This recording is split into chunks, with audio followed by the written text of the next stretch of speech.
What's good, YouTube? It's your Humble Warrior back with you guys with another video. It's been 2 days now, but the Dolphins did fall to Buffalo Bills 30-27 at Orchard Park in Buffalo, New York. It's been crazy for me though, reading all the negative comments, all the hoopla regarding, Tua's play and how he played in that game and what people thought about it and so on and so forth, whatever, why. But for some reason, people can't seem to explain the double narrative here. What I mean by that is he played a perfect game. He only had 3 incompletes. They had 2 fumbles. One was a botched snap by him. The other one went to Raheem Mostert. Then from there, he gave you a touchdown, field goal. I think they ended up kicking 2 field goals, if I'm not mistaken. But they gave you 27 points yesterday. He gave you 2 touchdowns through the air, and Devon Achane gave you a touchdown on the ground. That's 21 points. And then, like I said, they kicked 2 field goals, gave you 27. So the offense, led by Tua, gave you 27 points. My only question is, why is it that people have this double narrative where if they get blowed out, or if he can't go down and tie a game or put us in position to win, he's not that guy. When he does do that, it was because of him, he can't play with a lead, or he can't get a separation like he should. It's a double narrative here. If you go back and watch that game, the Raheem Mostert drive, that fumble had nothing to do with Tua. Now the bot snap, yes, that was on him. But we don't know what that drive would have produced because they really wasn't even moving the ball. So the opening possession they had didn't go so well. You can credit that to him or whoever you want to credit to, whatever. I'll say it's on him. I'll do you that favor.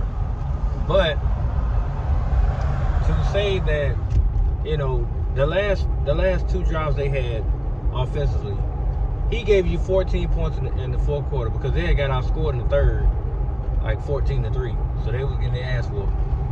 But he rallied the team on his back. They had a rushing touchdown first. Then he went down with under a minute and 40 to play and gave you a game-tying touchdown. Right? Now, people can debate the merits of that. They can say, well, he should have had the ball a little bit longer. They could have, ran another play, whatever. But let's be real here. How many more opportunities would they really had? It was 2nd and goal when they scored a touchdown. But if they don't get any yards or they get close to the end zone and it's 3rd and goal, and then let's say hypothetically they miss it on 3rd and goal, they got one more opportunity, 4th and goal. If you don't get that opportunity, everybody in the world and their mamas all gonna say, well, Tua's not a clutch player. They gave him an opportunity to tie the game. He didn't do so. We need to move on. That's every game I've watched when it comes to him. When he does not deliver, when he's not able to tie the game, when he's not able to do certain things for the team, he's not it. We need to move on. This is a 4-year project that we've been dealing with, and it's his 5th year now. He still ain't got it. We need to be moving on to somebody else. Tank for Cam Ward, all this other kind of BS, all of it. I've heard it all. But he did a job. He got a touchdown, and the way he did it was something that people said he also couldn't do. He can't extend plays. He doesn't know how to maneuver in the pocket. He can't beat defenders with his eyes. He can't read coverages. That entire 2nd and goal sequence showed you exactly everything that people have said about him to be a lie. Everything. From his lack of pocket presence, his immobility they keep talking about all the time. He can't read defenses. That entire sequence, especially that final drive they had to go tie the game, he did all of that in a series, in a drive. And he gets no credit, which is mind-blowing. Buffalo was beating the brakes off our defense over and over and over again, over and over. Every single time they went down there and scored, the offense went down there and got a touchdown to keep us in striking distance. But he don't get no credit for that because, hey, that's his job. He's supposed to do that. When he don't do it, well, we need to move on from that dude because, I mean, hey, the offense should be scoring with Tua. You guys said with Tua it'd be better, and we're not even getting that production. Now you're getting the production, and it's still a problem. Make that shit make sense, Dolphin fans. You're getting the production from him in 2 or 3 weeks straight, and it's still a problem. He's not the reason why you lost the game Sunday. He isn't the reason. Your defense let you down completely. Jordan Poyer should be cut immediately. He's the reason why your ass has lost the damn game. If you go back and watch that replay, which I had the luxury of watching the film breakdown from Doug, that pass was not going to be completed. That receiver actually dropped the ball. He was attempting to get it, but he could not bring it in. Therefore, the pass was going to be incomplete. It was going to be 4th down. There was no reason for Joey Porter to hit him. No reason. And we had 1 minute and 20-something seconds on that clock, which means Tua had more than enough time with 2 timeouts to go down there and put us in a position to either get a touchdown or get a field goal. Either point with me was fine. I didn't care. But he got crucified right after the game by people like TD Finn talking and stuff like that, man. I don't want to cuss, but people like him, like, they irked my nerve. I read a lot of people that said he had a good game, because he did. He played phenomenal. Even Doug had to admit that was his best game he ever played. I disagree with that. I think the Ravens game is the best game he ever put up, because he had a masterpiece in that 4th quarter. But in terms of start to finish, that was his greatest game he played. From start to finish, he was in full command. He answered every single time, and he gave us a lead. I wanted a 14-0 lead because we should have 2 touchdowns. But this Monday night game going against the Rams, we get to literally see what he can do when given the opportunity, because they'll have an extra week of resting up. So we'll get an opportunity to see what he's going to do. But this whole notion, bro, of like literally saying that it's his fault, it's complete BS. He didn't lose you the game. Now, the trade deadline, I'm annoyed by it because I feel like the Dolphins are sitting on their hands. We can give a Jordan Poyer, we can give a lot of guys right now. I don't care. I really don't. We can let go of, no offense, Jalen Phillips, because he can't seem to have no more. Bradley Chubb can go. Agba. We can give up a whole slew of people. Because I wanted us to go get Max Crosby. I feel like we had him on the line, we'd be better off. But they keep saying Zach Sealer and others are coming back. And I understand the contract disputes and the money and stuff like that. But Chris Greer got to make some kind of stance here. You cannot go through this deadline without doing nothing. Something has to get done. You got 2 hours. You got 2 hours, my friend. Like, this is crazy. We don't need help offensively. It's the defense that needs help because every player on our defense is injured.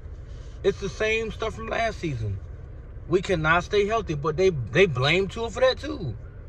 Like, good Lord, he ain't on defense side of the ball. He plays offense. Now, he has to remain healthy completely. He cannot get hurt no more. Period. I think he now fully understands that. And they got to win out in order to make the playoffs. Do I think they can do it? Absolutely. But it's going to take one game at a time. And we lost 3 in a row, and they said no team in the history of the NFL has ever came from a 2-6 record to make the playoffs. We could be the first. It's the first for everything. But it pisses me off to my core that people are sitting here slandering him. And you see the highlights go to Twitter. You see the highlights on Twitter where they continue to show breakdown after breakdown after breakdown after breakdown of the throws he made in that game. Eye manipulation. His development in his game completely has evolved. The only underthrow that we saw was a Tyreek Hill throw, and people harped on that one damn play, one play. Another thrown ball, which he threw it away from the defender, but still, had he thrown it straight down the line, that's a touchdown. But that one damn throw, touchdown, TD fans had to get on that and talk. Sir, one throw now derails everything he did in that game? No, it doesn't. Dummy. Like, you're so hell-bent on destroying this kid. It's been this way forever. Or do y'all not remember what he had in 2021? Now, granted, the Tyreek Hill trade wasn't the best because we gave up a whole lot to get that dude. First pick, second round pick, third, and 2 fourths. We gave up a lot to go get him. And he's produced back-to-back seasons. But now it's not about him putting these big numbers. We just got to win. I don't want to go down. I don't want to be 2-7 after this Rams game. I want to be 3-6, heading on, I guess, back home to play New England. And no, we go to Vegas. Going to Vegas. No, we play Vegas at home. Playing Vegas at home, playing New England at home. So we can get these back-to-back W's. And then I think we play the Jets after that, and then it's the Packers. But I want us to go into the Packers game like 5-6, giving us a legit chance to beat them some way, somehow, move to 6-6, go to the Jets, beat them, go to 7-6, go to Houston. Even that's gonna be a damn dogfight in Houston. But if we can somehow beat them as well, we go to 8-6, come back, play the Jets, go to 9-6, play Cleveland, go to 10-6, and then no, it's I'm missing a team. I'm missing somebody. We played the Jets twice. We also played the 49ers. That's gonna be a real dogfight too. But if we can somehow win 8 of the next 9 games, then we're in a pretty good position. But it's one game at a time, guys. You guys are making it like this whole season been about Tua. Yes, he been injured the first 4 games, but during that 4 games skid that we was on without him, we could have done something about it. We only beat one team, which is New England, and we beat them by 5. We should have beat the Colts. We should have beat the Titans. Right? Damn sure could be Seattle because they ain't doing nothing now. Or am I wrong? I mean, tell me if I'm wrong. If I'm wrong, I don't mind admitting it. Because to me, Tua shouldn't have got put on IR. But even without him, the other quarterback should have been able to keep the ship stable. All you gotta do is rely on your playmakers around you. Anybody tell you be a hero. But hey, I'm just reiterating about the Bills game. I thought it was classless by the fan base to sit there and go after him like that. That made no sense. If you really want to aim your anger at somebody, aim it at Jordan Poyer. He got on the podium and said he thought it was a clean play, and he know damn well he was lying through his teeth. He knew he had to make that hit. If you don't hit him, it's incomplete, 4th down. They kick the ball off to us, and Tua will methodically move us down the field to either get a field goal or get a walk-off touchdown to beat them in Orchard Park, to pull us to within 3-5, where we can go to LA with a 3-5 record instead of 2-6. But let me guys know what you think. How you feel about it. Signing off, guys. Peace.